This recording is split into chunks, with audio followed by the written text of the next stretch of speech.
পশ্চিমবঙ্গ দিবস পালন নিয়ে যখন রাজ্য রাজনীতি সরগরম, সেই সময় দিনহাটা দিবস পালনের দাবি উঠল দিনহাটায়। শনিবার কোচবিহার হেরিটেজ সোসাইটি দিনহাটা শাখার তরফ থেকে দিনহাটা দিবস পালনের দাবিতে উত্তরবঙ্গ উন্নয়ন মন্ত্রী উদয়ন গুহর কাছে দাবিপত্র দেওয়া হয়। এই দাবিপত্র প্রদান করার সময় উপস্থিত ছিলেন সংগঠনের দিনহাটা শাখার সম্পাদক শঙ্খনন্দ আচার্য, সজল সাহা প্রমুখ। আমরা জানতে পেরেছি যে WW100-এ এই স্ট্যাটিস্টিক্যাল অ্যাকাউন্ট অফ বেঙ্গল যেটা আছে, সেখান থেকে আমরা জানতে পারলাম ভলিউম 10 যে 1867 সালের 11ই জানুয়ারি 1867 সালের 11ই জানুয়ারি দিনহাটা মহকুমা স্থাপিত হয় এবং সেই দিনটিকে দিনহাটা দিবস হিসেবে পালন করবার জন্য আগামী 2024 সাল থেকে প্রতি বছর যাতে এটা পালন করা যায়, সেই জন্য আমরা 11ই জানুয়ারি দিনটাকে দিনহাটা দিবস হিসেবে পালন করবার জন্য আমরা মাননীয় উত্তরবঙ্গ উন্নয়ন মন্ত্রী মহাশয়কে একটি দাবিপত্র দিলাম এবং সেই সাথে এটা আমরা দিনহাটার সম্মানীয় SDO সাহেবকেও এটা চিঠি করব, যাতে দিনহাটার মানুষ জানতে পারে যে দিনহাটার স্থাপনকাল সম্পর্কে। তো দিনহাটার নামকরণটা কী করে হলো মন্ত্রী সেটাও বললেন যে দিনহাটার নামকরণটা কবে থেকে আসছে সেটা যদি আরও আবেগ জানানো যায়, দিনহাটাবাসীর কাছে ইতিহাস যদি দেওয়া যায় তাহলে সেটা আরও মানে তাৎপর্যপূর্ণভাবে গুরুত্ব পাওয়া যায়। সেটাই মন্ত্রী আমাদের আসার জন্য আমরা চেষ্টা করব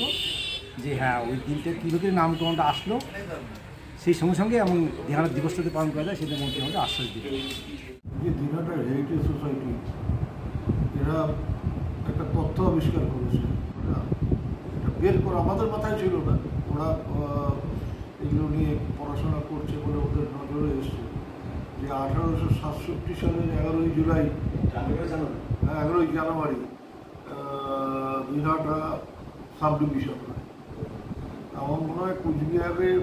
সবচাইতে স্বাভাবিক ব্যাপার, সবচাইতে পুরনো সাব ডিভিশন হচ্ছে কুচবিহার সদরের পরেই হচ্ছে দিনহাটা এবং আয়তনের দিক থেকেও দিনহাটা হচ্ছে biggest sub division Coochbehar district. এর একটা ইতিহাস মানে যদি দিনহাটাবাসী জানে, আমি এদের কাছে বলবো, আমি মানে এটা নিয়ে আর একটু ডিটেইলে দিয়ে দিনহাটাবাসীর কাছে যদি দিনহাটার ইতিহাসটা, দিনহাটার নামকরণ, অনেকেই অনেক কারণে অনেকে দিনে আগে রাতে বেরোনো যেত না, দিনে হাঁটতে হতো, তার জন্য দিনহাটা, এগুলো তো নানা কারণ, কোনো সময় বলা হতো যে বাঘের ভয়ে, কোনো সময় অন্য কারণ দেখানো হতো। এই সব মিলিয়ে যদি দিনহাটার একটা ছোট করে হিস্ট্রি এরা করতে পারে, বের করতে পারে এবং এই অথেন্টিসিটি দিনহাটার সাব ডিভিশন হল, কবে দিনহাটার নামকরণ হয়েছে সেটা জানতে পারলে তো আরও ভালো, কিন্তু সেটা তো অনেক পিছিয়ে যেতে হবে। এই 1867 11ই জানুয়ারিকে ধরে যদি আমরা, ঠিক আছে, দিনহাটার মানুষের একটা আবেগ থাকবে, এটা নিয়ে যদি কোনো অনুষ্ঠান করা, সেই অনুষ্ঠানের মধ্যে দিয়ে সেই দিনটা পালন করা, এরা উদ্যোগ হোক, আমরা উদ্যোগ নিলে পরে আমরা সহায়তা করব।